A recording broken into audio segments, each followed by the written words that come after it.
kingdom building.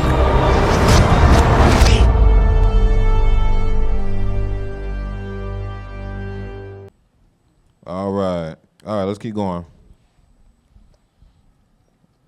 Okay, where was that? Verse 12? Verse 12? Oh, I don't know. I got 12, man. Where I get 12? Nah, you threw It's 12? like 27. Yeah. I don't know, man. Try to back Like, well, we're going to start all over, boy. We're going to just start this lesson all over. We're going to refresh. Yeah. All right. All right, verse 27. So he said to him, what is your name? He said, Jacob. And he said, your name shall no longer be called Jacob, but Israel. For you have struggled with the lure and with men, and have prevailed. And have prevailed. So this is actually about the word struggle is sarah. So that word sarah is also it's kind of like sarah. Yeah, I mean like a prince, like of the like royalty. But sarah also it means contend or power. It's the sheen resh hey. It's the sheen hesh ray. Oh man, sheen resh hey. Man, this is wild. I'm starting to see. Oh, I put sheen noon out. Oh, I forgot to change the Hebrew letter word up there. That's my bad. So disregard the actual biblical Hebrew letters up there. That's wrong. But everything else is right. Man, y'all know what I'm seeing now? I'm seeing a threshing floor now. Pressing, the heads, and then the wind. Because the chaff is blown away by the wind.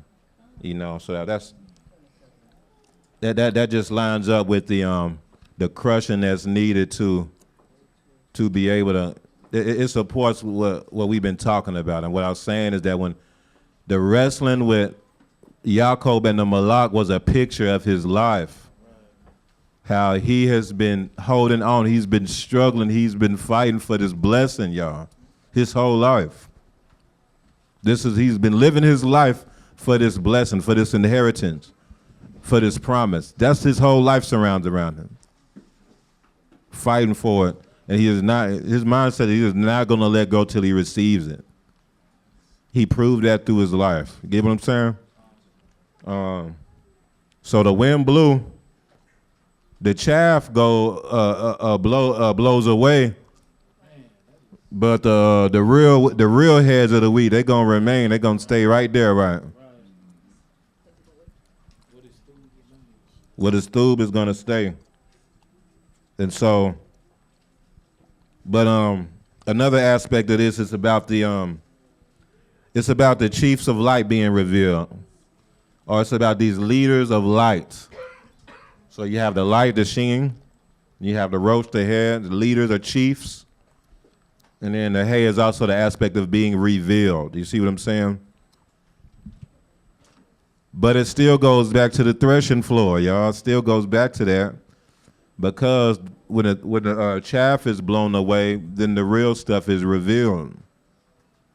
It's not just mixed with the wheat. It's not mixed with the chaff no more. All the real stuff is revealed, and it's there now. Now you see what's revealed. It's the stuff that remains, that was able to endure the wind, that was able to endure the pressing.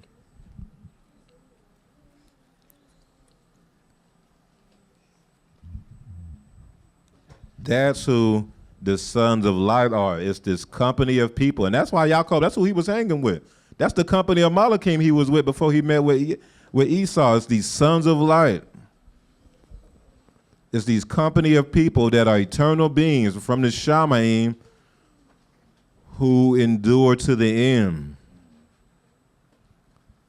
These are a company of people these are gold vessels. These are tested and tried people of Yahuwah.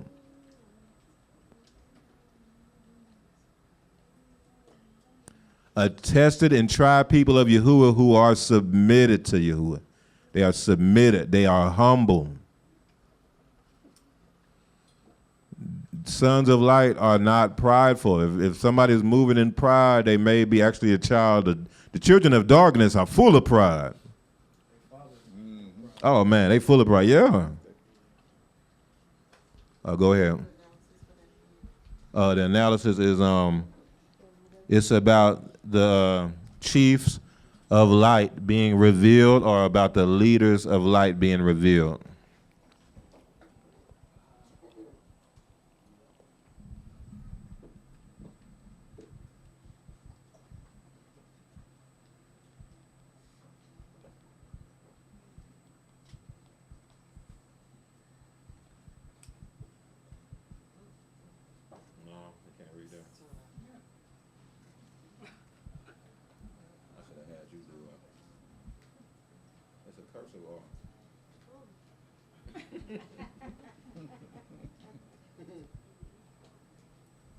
And then another way to look at it is actually just through this revelation that came out.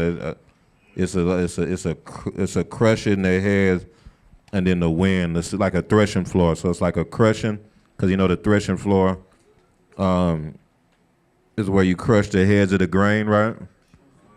And then the chaff is blown away by the wind, but the heads remain.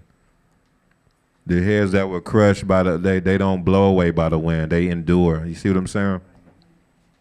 So it's also I see that aspect, because the hay is also the wind or ruach, right?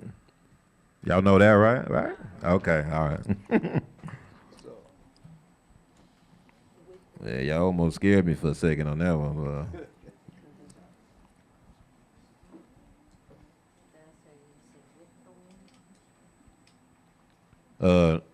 Well, it's not about that. It's about a crushing, like a threshing. The heads. Yeah, I guess you can say with the wind. Yeah, I guess you could say that. But it's more of a concept of. Yeah, it's not with the wind. My apologies. No, it's not with the wind. You're right. No, it's a crushing, it's a threshing the heads and wind. The wind blows and it blows away the chaff, but the heads endure the wind, the heads that were crushed. The true heads, the true sons of light. The only way to be able to see this, the only way that the chiefs of light are revealed, the only way that they are revealed is through crushing and through the wind. It's through trials how you can tell who are the true sons of light or not.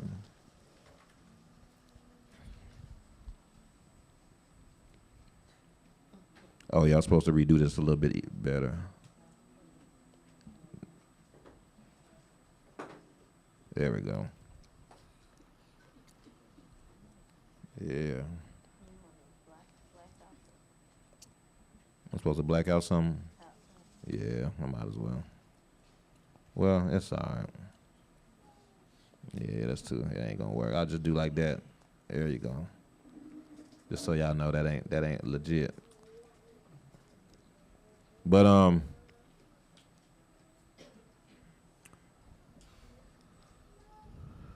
it's just like time tells. It's a lot of times time will tell who the true people are. And it's through the process of time, as trials, ups and downs come. It's just like what I was talking about on the prayer call last week. Did anybody, who all got to see who all watched the prayer call last week? Got a couple of people. It's all right. Oh, it's a few? Okay. All praise to the Most High. But basically, the Sirach series. I was referring to the Sirach series. But what we was talking about is like, Sirach was going into who true friends are and things like that. So what I was going into is how time, one of the things I was getting into is how time will tell who your real peoples are. Time will tell who your real friends are. You know how you determine who your real friends are? Is you got to go through something with them. You got to go through stuff with them. Trials and tribulations. When everything is going well, I'm sorry, you're just not going to be able to tell who your real people is. Everybody's cool with you when everything going well. That's just how it go. Don't let you be well off. Don't let you have money and have things. Everybody gonna be cool with you. You gonna think everybody is your man. That is my that's my dog. You can't really tell who you you can't really tell who your real people is really until something tell you. Sometimes the Most High will allow oppression and crushings just so you can just to kind of sift out people who shouldn't be in your life anyway. See what I'm saying? That's why it's better. Let me tell y'all something, man. Man, when who are telling you to get away from somebody, it's usually best just to do it, because what'll happen is if you don't heed it, he'll cause stuff to happen to force it. And then he'll be like, see, I told you. I was trying to tell you last year. Them people wasn't with you, but you wouldn't leave. You wouldn't listen. So I had to cause some stuff to happen. Now you done went through something, and then you had to go through him turning on you or something. And he betrayed you because all this. You had to go through all that now. When really, if you just would have heeded the word a year ago, you would have been through. Wouldn't have had to go through that. Sometimes it happens in marriages. Sometimes it does, for real. You be a son of light, but you marry somebody who was a child of darkness. That's what the Maleks will talk about as far as what's the word? Narcissists. Those are bad. Pretty much all narcissists are children of darkness. For real. It's for real though, because it's somebody who has been hardened by the Most High. So they're going to be full of pride. There's usually going to be no repentance ever. No humbleness, none of that. I mean, children of darkness. They're not sons of light. Sometimes, man, we seen it. Sometimes, and you done married somebody and you didn't seek Yahuwah first. You done married somebody, they end up being a child of darkness. So then the Most High, you come into this truth, and the Most High visits you and like, yeah, you got to separate from that situation. I'm with you. I'm not with her. I'm with you. I'm not with him.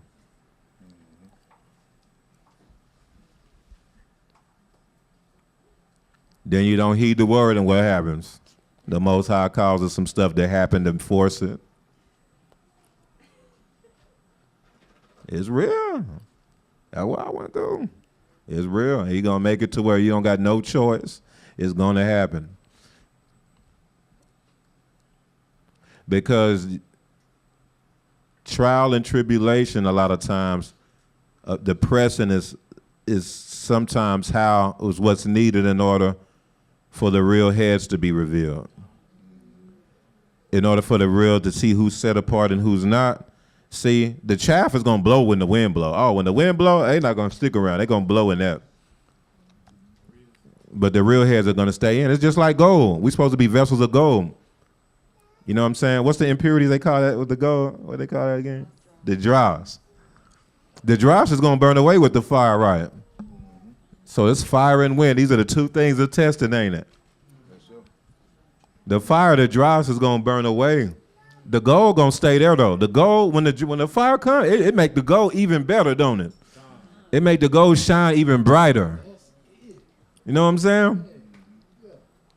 The only thing that's gonna burn away is the dross, the unclean stuff.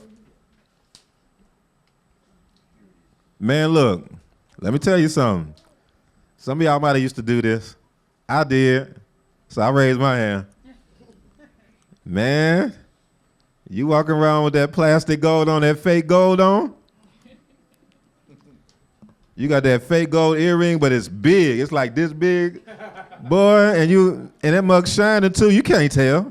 You can't, man, you can't tell. That mug look real at first. When you first buy it, I'm talking about, not after a few months when it fade, but when you first buy it, boy, you be clean too. You shining on them. No, it's on this side, that's right. Man. You take that mug off, it start breaking out right there. You like, man. You put that mug in the fire, that mug gonna melt. That gonna melt away because that whole thing is dross.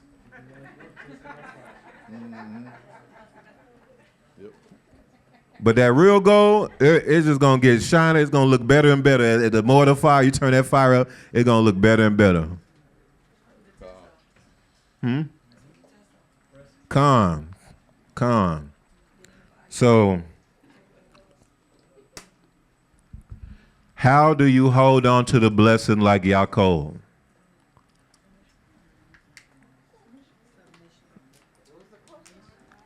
Not leadership.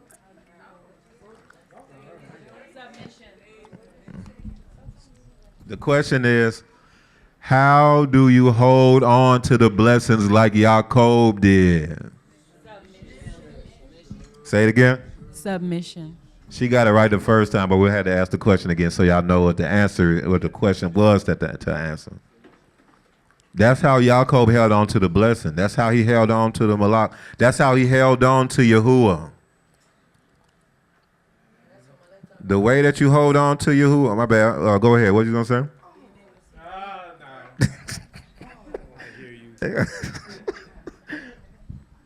I was saying that's the same thing Malek Musha's been teaching on about being able to see the end.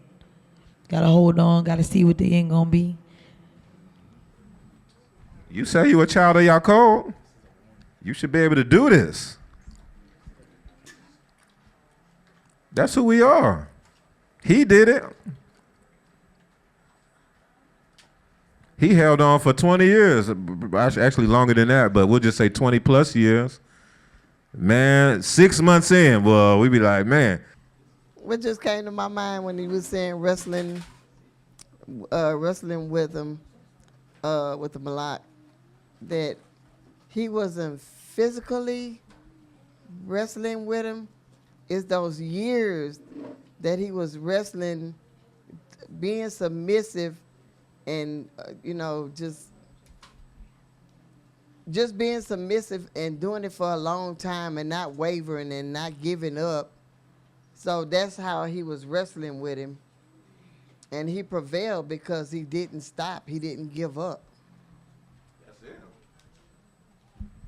That's right on the money. So,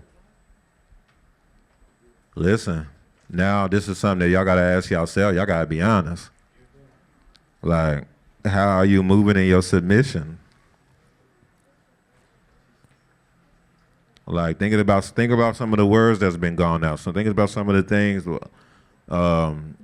that's been brought out.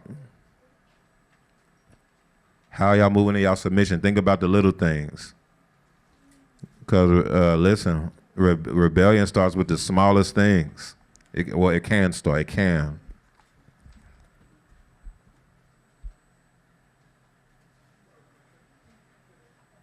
Have y'all been going into the kingdom teachings? Come on. So let's do that 3-4 weeks ago. Think about it. How y'all moving in y'all submission? How do y'all move whenever there's like something that we need to do? Now I was saying that's why I say people always think they're being offended with the person, but it's Yahuwah that's testing these certain areas. And if we don't stop and look like, man, I'm thinking it's this person I'm mad with, but it's really Yahuwah. Because just because he didn't say that, oh, Yahuwah gave me the instruction, this and that, we still offend Yahuwah. It's him that we disobeying. It's him that we not following. It's him that we not learning to submit to. So, I mean, it's something we all have to introspect on and see areas where we've done it and repent. Because that's why it's coming out. Man, I'm telling you, introspect, self-introspect. How do you move on the day-to-day basis? How are you moving in your submission? How do you move, Ishas, those who are married, how are you moving with your submission to your Ish, to your husband? Do your husband complain that you not being submissive? Is that a complaint that he has? If it is, don't just brush it off. Don't just dismiss it. Make sure that's not something there that maybe is valid. Listen, a lot of times when someone is complaining about something, there's usually some sort of truth in there somewhere. It's usually not 100% invalid. Even if it's like 80% invalid, you want to always just see if there's any at least element of truth in there, and at least deal with that. See what I'm saying?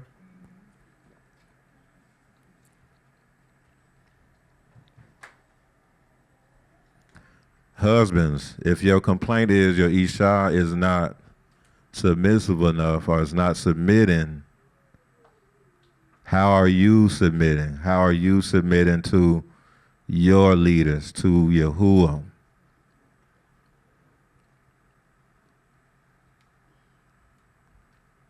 How do you move, Akeem, when it comes to things that's been brought out, things that's been rolled out? Directives. Let me read this. Let's go to Ephesians 5. Well, y'all don't have to go there. I'm gonna just go there real quick and just read. I want to read this. Y'all go ahead and go there if y'all have Blue Letter Bible, especially. Ephesians 5, verse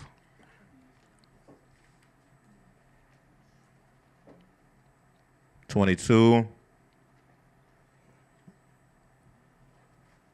And read that, Bakir Loof.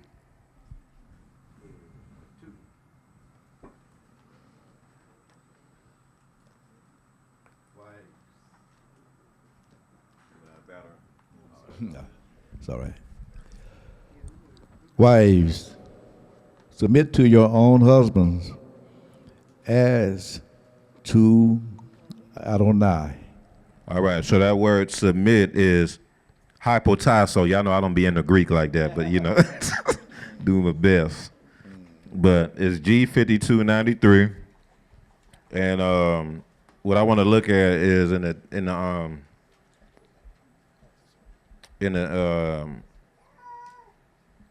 Blue Letter Bible in the Strong's Concordance, the outline of biblical usage. Okay. So whoever has a Blue Letter Bible, if y'all, that's what I'm reading from. So it says, oh man, you know what? This might work. Let me see. Pull it up here.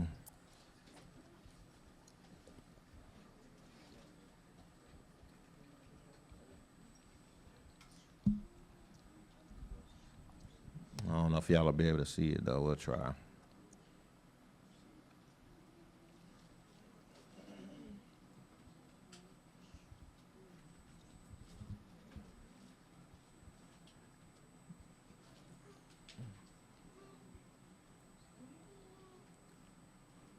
Let's see how that look.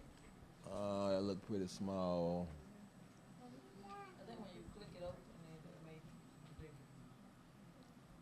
Oh, that's not too bad, is it?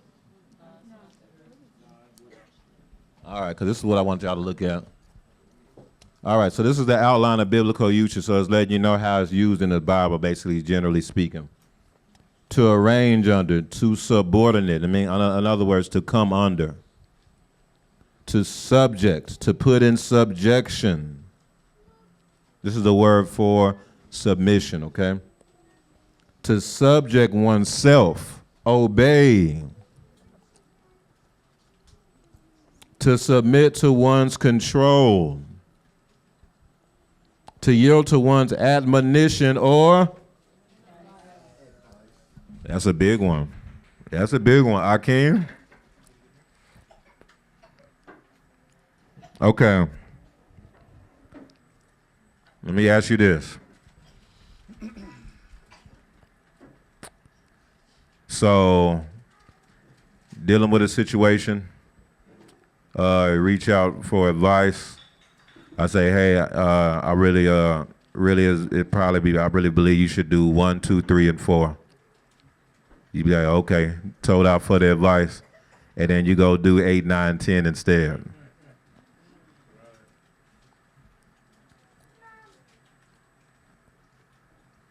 Is that rebellion? That's a gray area. I don't know. It wasn't a directive. You see what I'm saying? It wasn't like this is a direct. This is what This is hey y'all. This is what we're doing. It wasn't like a command. You know what I'm saying? It was advice. Right. However, it may be a gray area whether or not that's rebellion or not. But however, that show ain't no submission though.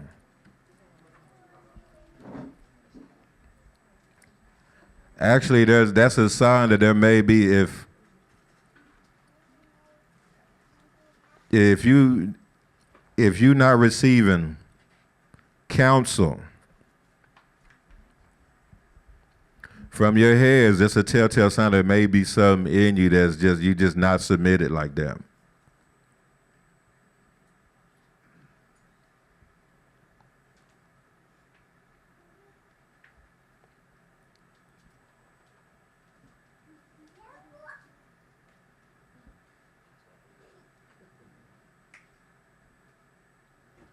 Okay, let me ask you this.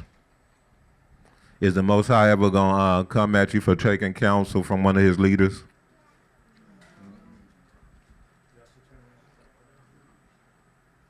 No. So one thing that I try my best to, even when it's a suggestion, I'm going to go with it. If Malek's saying this is what they suggest, I'm just do it. Ain't no, oh, well, it wasn't no directive. It's just they just suggested it, so I'm going to do something else. So, yeah, even with the suggestions, if you are really submitted, if it's advice, if it's counsel coming from your heads,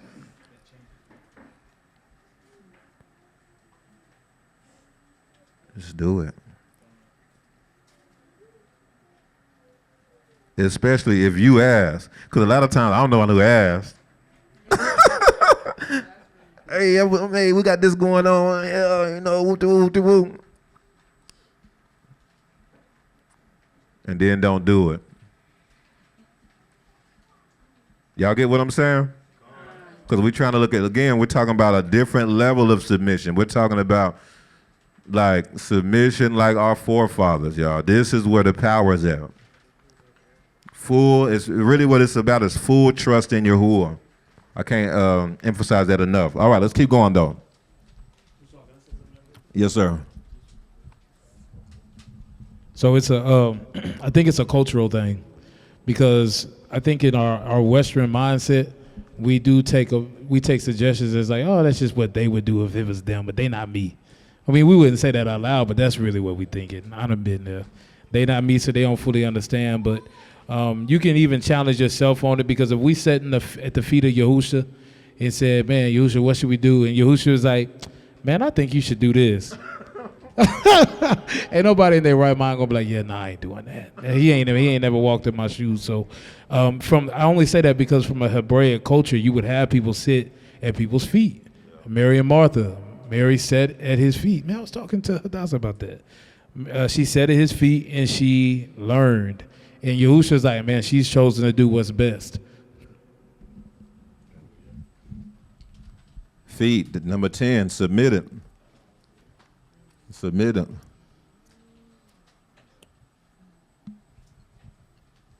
To submit to one's control, to yield to one's admonition or advice. That's huge right there. To obey. Somebody have something?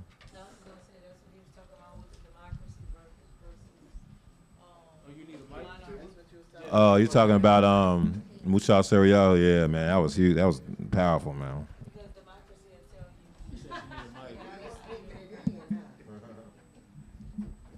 I was gonna say democracy makes you think that you have an opinion, or that what you're saying is right and it's a choice, right? But if it's a monarchy, you look at it and you say, okay, this is coming from the heads, which Yahuwah's already showed and revealed himself through, right?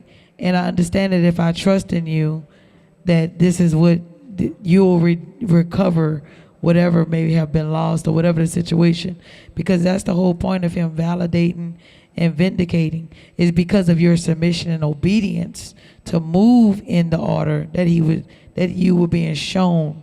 That's what makes you be covered, because even though you thought a certain way, you made your flesh die, and you submitted to the word that was given, so that way you can be covered. But when you do what you want to do, there's a lot of consequences and things that come with it that you didn't see, that may have been in the answer, even though the answer wasn't revealed to the one that told it to you. So that's what I just wanted to say. Con. Most definitely. No, that's real. And so here's the one right here that I want y'all to pay attention to, especially the Akim. This word was a Greek military term. It's talking about hypotasso, you know what I'm saying? Oh, there you go.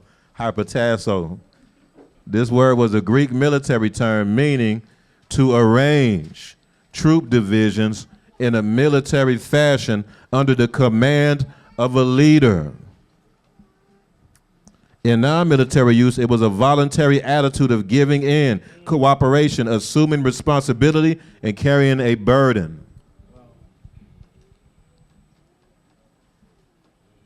Any soldier, any and every soldier, they're going to be submitted, Mishpaka. Any and every soldier of the Most High, they are going to be submitted. Any and every soldier of Babylon is going to, a true soldier of Babylon, of America, they're going to be submitted. Just how much more should a soldier of Yahuwah be submitted?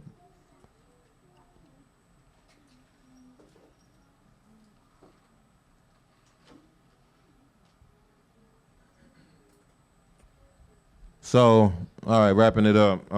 Did we finish this chapter?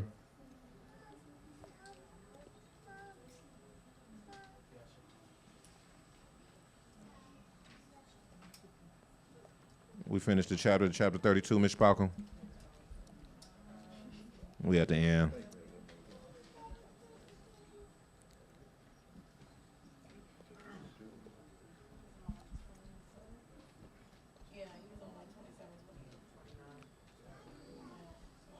All right, do verse 29.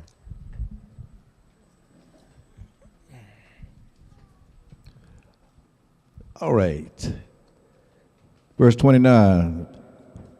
Then Jacob asked, saying, tell me your name, I pray. And he said, why is it that you ask about my name? And he blessed him there. He received it. He received the blessing. Keep going. So Jacob called the name of the place Peniel, for I have seen Allure face to face, and my life is preserved. Just as he crossed over Peniel, the sun rose on him. He limped on his hip. Therefore, to this day, the children of Israel do not eat the muscle that shrank, which is on the hip socket, because he touched the socket of Jacob's hip in the muscle that shrank. Hallelujah. All right. So then Yaakov meets Esau in chapter 33. And you know how that went. We already tore a portion because we was 100%. All praise to the Most High. And so he came with 400 men, but everything went well. Esau and Yaakov, they would hug. They were like, man, them your children? Like, yeah. Like, oh, snap. You know, and they were watching each other's children, and they blessed each other, and they went on about it. You know, he received the mincha, he received the offering, he took it, and then they went on about their business. So you had this situation that happened where now,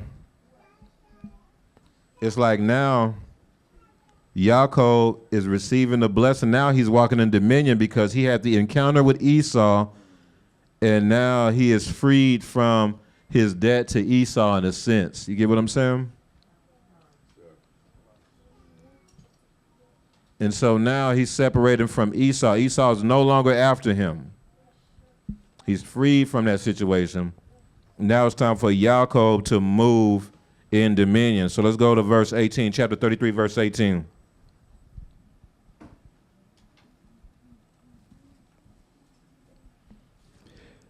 Then Jacob came safely to the city of Shechem, which is in the land of Canaan, when he came from Padan Aram, and he pitched his tent before the city. And he brought the parcel of land where he had pitched his tent from the children of Hamor. Man, so look at him. Yaakov doing so through, now he got so much money, he got so much possession, now he done went out and bought land. That's freedom. He done went out and bought some acres. He bought some land in the middle of the Canaanites, in the middle of the heathen. And they just pitched a tent there, but they probably was like, yeah, this is a through spot, man. We gonna build here. And so he did that, and they said he bought it for 100 pieces of money. 100 pieces of silver. That's a 100-fold, y'all. That's a 100-fold family. And then look what else that he did when he got the land, y'all. Look at verse 20, y'all. You can't make this up. Go ahead. Then he erected an altar there and called it El Elahu Israel. Man, and he built an altar there. Because Yaakov now has a company of people. Remember, he's 2 companies now. He's a nation. Bought land for the nation, for the people. And then I erected an altar there. Okay?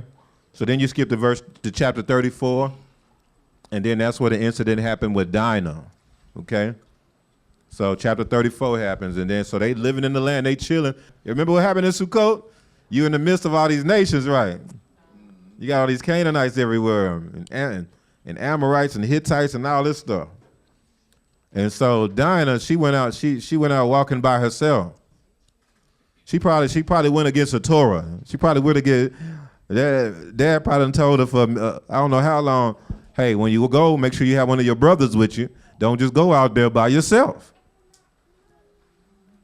But they in this new land. They done moved, chilling. And then she just went walking just to see what it's like in the new area. And so what happened? The same thing that the nations do all the time. It's the same reason why Abraham was scared surrounding Sarah. He's like, man, they'll take you and they'll lay with you. They'll take you and they'll take me out. This is the way the other nations move. The same thing with Yitzhak, wasn't it?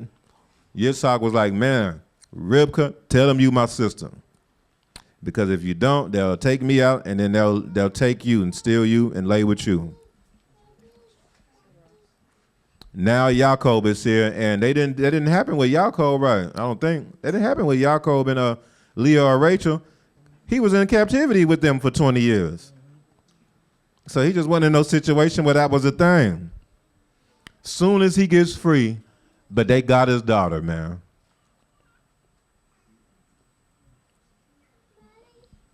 Soon as he got free, bought some land. She walked out about, probably wasn't supposed to be doing that. And it was the prince. That's how you know this is similar to what happened to Abraham and Isaac, because this wasn't anybody who took her. This was like the kings, the leaders. You see what I'm saying? Took her and laid with her. Oh, man. And so the scriptures say that he desired her so much. Oh, he just loved her so much. Man, them brothers was like, man, oh, no, that ain't, But it's different now. See, Yaakov, he first came out of captivity, kind of, seemed like he was super worried, kind of, it seemed a little, like scary a little bit because he was scared of Esau and the way he was and things like that. It's different now. Especially after that incident, it's like there's a level of dominion they got now. Esau is the end of the world and Jacob is the beginning. I submit this symbolizes about Yaakov having dominion over the nations, Yasharel having dominion over the nation. I forgot because his new name is Yasharel now. He's Yisrael now. You see what I'm saying? Now when he was Yaakov, it was different, but now he's Yisrael. See what I'm saying? And so his brothers was like, yeah, no, we ain't finna, no, that ain't happening like that. And they was all trying to reason with him. Yeah, we can, you know what I'm saying? We can marry our children to each other. We can join together. I mean, y'all live amongst us. We can all be one nation.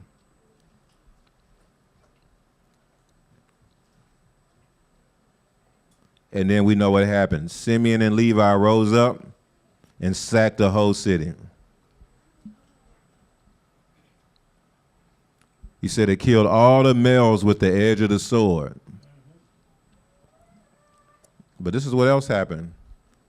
But they took, I guess their mom was like, yeah, we're going to do to y'all what y'all tried to do to Dinah. They took all their wives, y'all.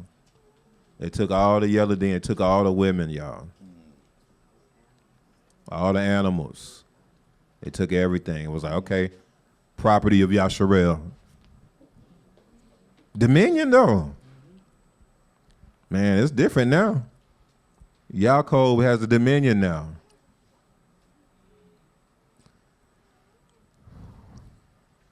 Now you have this company of people. You have all these other women and people that are now part of the.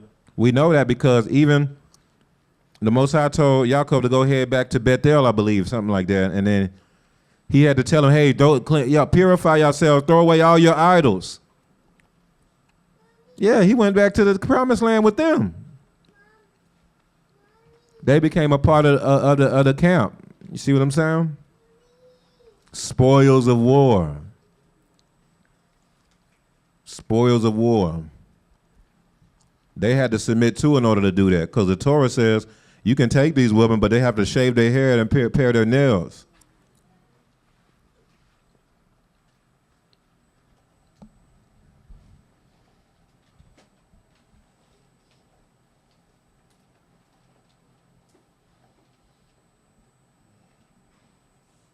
And then you see those things established on the earth.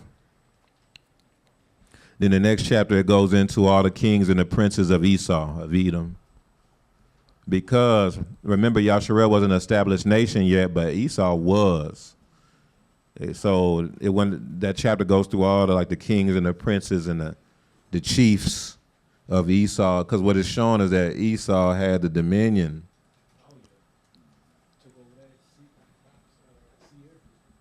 Yeah, Seir, yeah. But all praise to the Most High. Hallelujah. Hallelujah, hallelujah.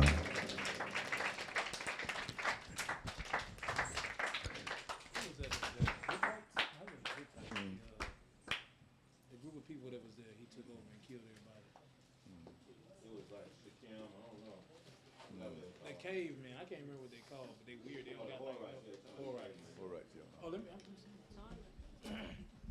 So I wanted to, I think I put this in the chat, but just to bring it out real quick. So you said earlier how Esau had dominion. That was actually a Baruch that he received from Isaac. So it's Bereshit, 27. And I never noticed this until recently. He says, verse 40, I believe. Yeah, so verse 39, then Isaac his father answered him and said, this is talking to Esau, behold, your dwelling shall be of the fatness of the earth and of the dew of heaven from above. By your sword you shall live, and you shall serve your brother. And it shall come to pass when you become restless that you shall break his yoke from your neck. So that word restless is actually radah. Yeah, so it really says, and it shall come to pass when you come into dominion, basically, you will break off his yoke. So just a witness to how you were saying Esau had dominion on the earth, and it does to this day. Can I share something, Musha? It's funny that we're talking about submission this week. I'd like to share a story with y'all. Just happened this week with my wife. I have a lot of big trees in my front yard, so this is the leaf season right here. With the landscape, it's called leaf season. And so I had a bunch of leaves that had been falling in my yard. So my Esau said, we need to get these leaves up. So anyway, I'm used to doing everybody else's yard, but sometimes I neglect mine. But anyway, I submitted, and got my lawnmower, my leaf bags, my rake and stuff, and I went out there and started. And I was getting them up, and I was really joking with her. I said I could use a little help, because she normally don't help me with yard work. Every once in a while she might help, but she But anyway, I looked around and she had a little rake out there. She was raking it going on. And I said, man, that's so through. But anyway, you know, the way I do my leaves, I put them in the pile, you know, and I get the lawnmower. I got a lawnmower I got from you, Mushaw, that little Cub Cadet. Yeah, it's got the bag on it. It's a mulching lawnmower. So I run over the pile, the leaf pile with the lawnmower and mulch them up. So I won't have so many bags like that. Instead of having, you know, 15 or 20 bags of leaves, I'll just have maybe 2 or 3 bags, because most of the leaves are mulched up, you know, and they go back to the soil. But anyway, I thought that was a good example. And then she was submissive to me when I asked her, you know, because I was really just joking around when I asked her that, but she got out there with a little rake and started raking them up. So I just want to share that with y'all. Hallelujah.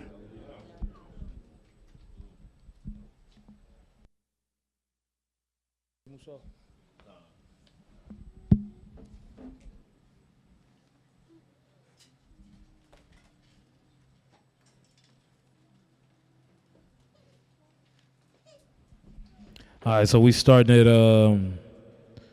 3:35 from Anthony. I think this is about the conversation about hitting 10. He says, I can make lemonade for drinks.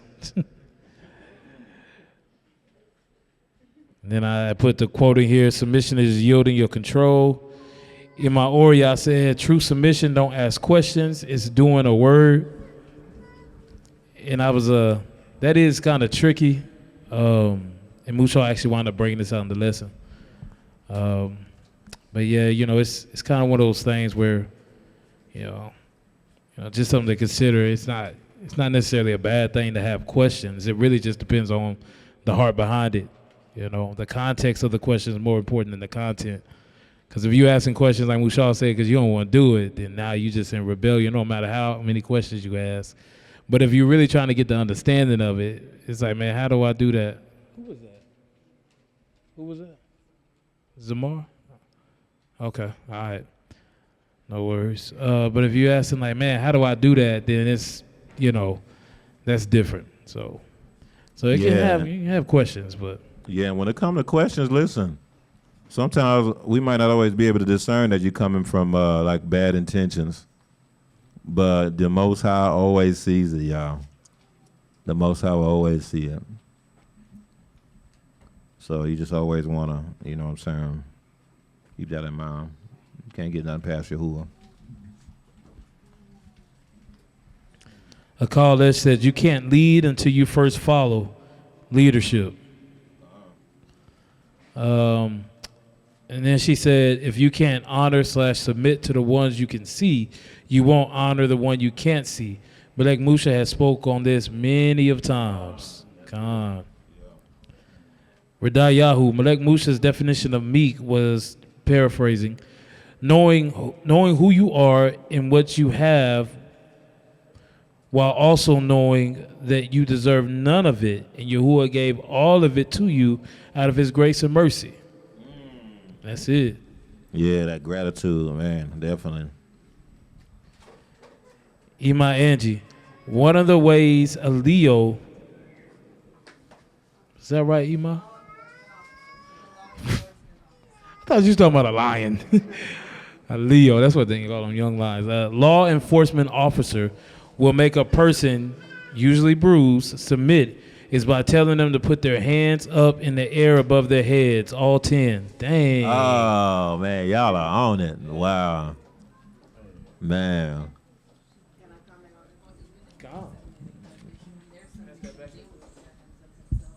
Yeah. Man. I think I forgot to put it in the chat, but that's what I was thinking about when he was holding his hands up. That's like submission. Anytime you hold your hands up, you give up submission. And also, like, before you receive an impartation, sometimes leadership will tell you to raise both your hands up so you could be in a state of receiving. Yeah, it's like a surrender. Man.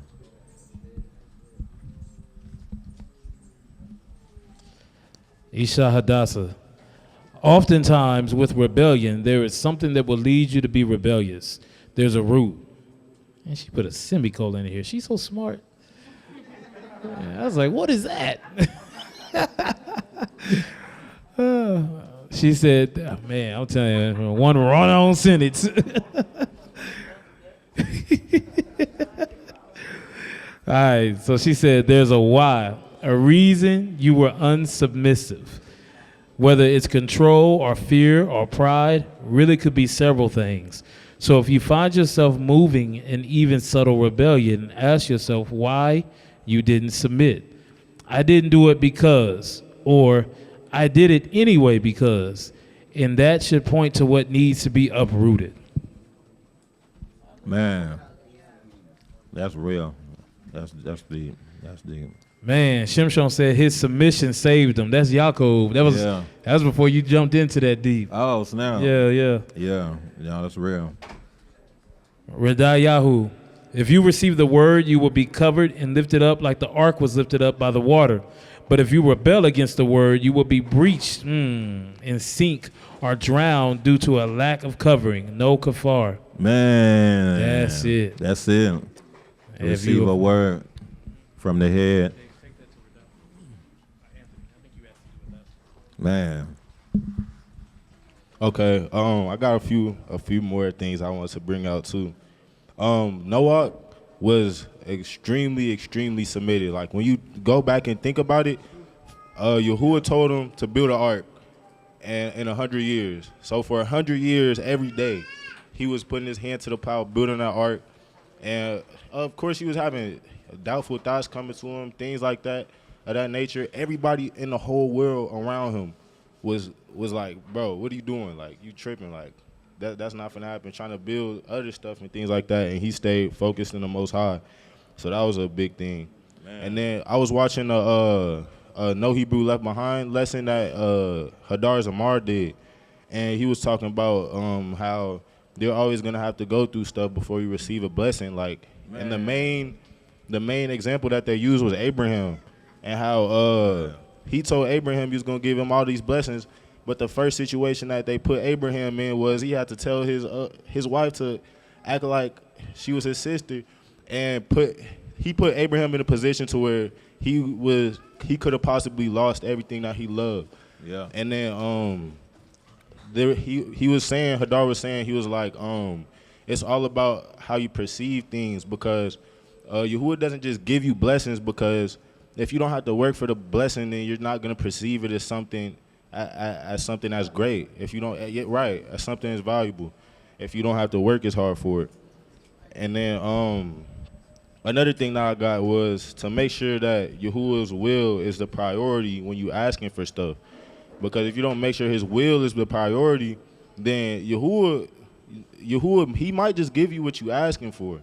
And if his will isn't the priority, it might not give you the best outcome. It might not give you the same outcome that you would have got. Like the situation with Moshe, and the situation with Moshe when he interceded for those people. And you were saying maybe if he didn't intercede with those people, then he would have made it into the promised land. Like it could have been more than just him striking that rock. If he didn't intercede for those people, then he could have made it to the promised land. But Yahuwah still interceded for you. Yahuwah still saved those people for Moshe, but it might not have been the best thing for him. I just want to say one thing. When have you ever received a word and it wasn't through? Because every word that was given was through. Every word was for growth. Every word was to get out of a test or to help you pass a test. Every word was given, even the instructions to watch the lessons, because that's giving you life. It's helping you to distinguish between the Thub and the Ra, right? It's helping you to get out of self and stop seeing things in your own perception. And that's what we talk about with the final solution. That's what we talk about in the mission. Changing your perception. How can you change your perception, right? By putting this new word of life that you have forgotten back in you. So, I just wonder, like, what words have you received? What words have you bucked against that you thought was not through? And what would have happened if you would have just obeyed the first time instead of the third time?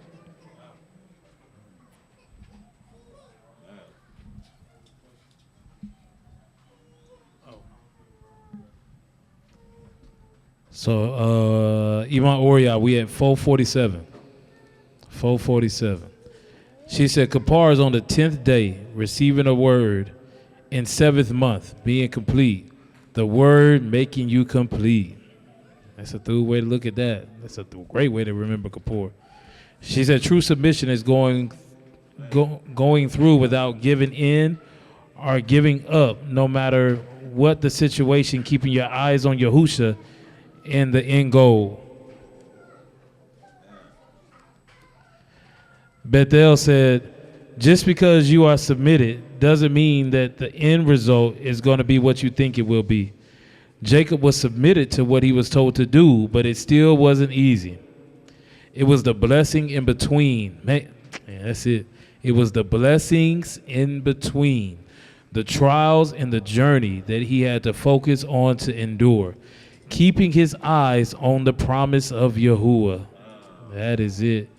So even with that, like there's what Radah said was powerful.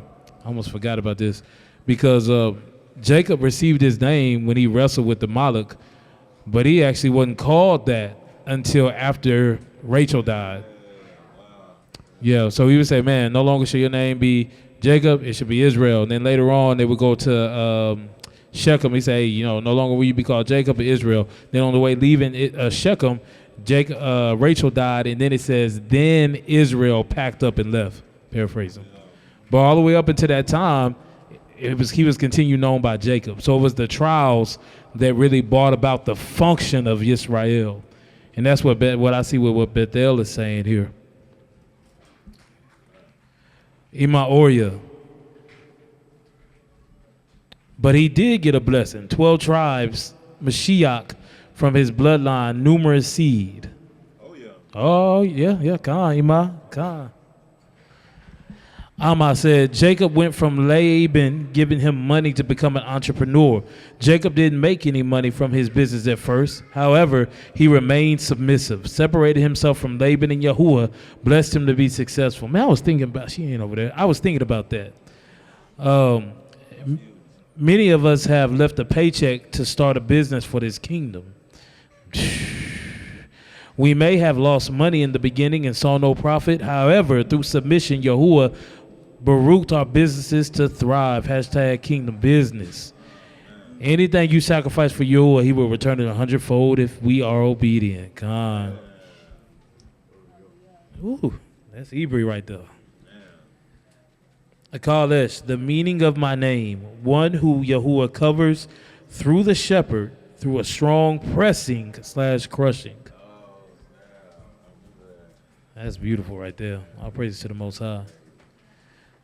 Shashon said, double honors Ma, told out for this major confirmation. Ima Yashiyahu, waiting for the blessing, holding on to the promises. I would have lost heart unless I had believed that I would see the Thubness of Yahuwah in the land of the living. Wait on Yahuwah, be of Thub courage, and he shall strengthen your heart. Wait, I say, on Yahuwah. Psalm 27, 13, 14. Ima Oria, Uriah's dream being low in the man with the gun. When someone is shooting, you lay down. Those that are standing get shot. Those are the prideful ones. No one will shoot who is already dead. Man. That's it. Yeah, and then when you think about another aspect of the pride are stiff. They're and things that are stiff break. The things that can handle the wind and things like that are those that can bend. Being bendable, able to endure. Man, that's powerful though. Hezekiah, wait, is that the right one? Okay, yeah. Hezekiah said, the 3 trials or 3 pressings for the olives is like a resurrection almost. Oh, yeah, there's 3 steps. Isn't there 3 steps? Yeah, that's it. Man. Shama Yisrael. She said, Sarah, a crushing by the head reveals. Oh, okay. I think that's the breakdown of the Hebrew that you were saying. Come, yeah. Come, Oh, that was your guess. Oh, no, I can see that. yeah. Damn. Isha Hadassah, Matthew 13:30, about the wheat and tares. Also connects to the Kodashim being revealed in the end, just like the threshing floor. Let both grow together until the harvest.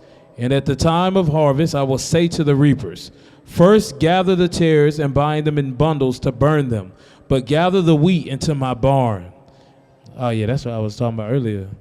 And you can tell the difference between wheat and tares because the wheat is typically heavier than the tares, so it may bow rather than stick straight up. That reminds me of what we were saying about humility and meekness. Come. Ima Orya, the chaff has no weight, oil, and the grain is full. Keep your weight up. That's it. That's the hallelujah. Isha Hadassah. Yaakov endured working for Laban for 20 years. Kaf is 20. Man. Covering blessings, That's it. which he received through it all. That's it, man. Holder said, last night I had a dream of buying some items from the store. One of the items was $75.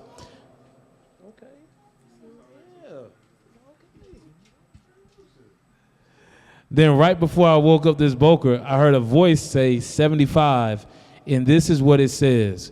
In the Bible, the number 75 is most significantly associated with the age of Abraham when Elohim called him to leave his homeland and journey to the Promised Land, signifying a pivotal moment in his life in the beginning of the Israelite lineage. Therefore, 75 represents a significant turning point in faith and obedience to Elohim's command. Man, that makes a lot of sense. Makes a lot of sense. Ima Oriya, to taking dominion is going to war. Yeah, taking dominion is going to war. That can be a piece of it for sure. Holder said, Soldier Fit to Yahusha is a Thub teaching the watch by Mushal Sariyahu. Uriel said, anyone missing a button? It'll be on top of the microwave. It's that silver button. Hey, you put it in the chat. I'm going to read it. We about to break that down. That's a silver. That's Kasep, and then the number 4 with the 4.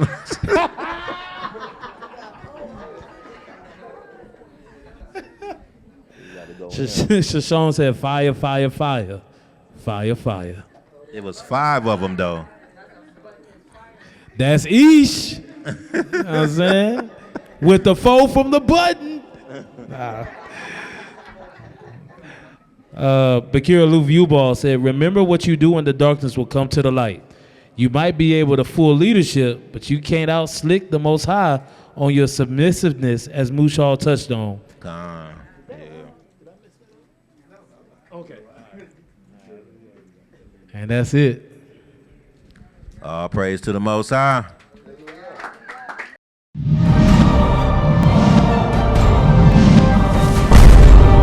Rebirth of a nation. Hebrew kingdom building.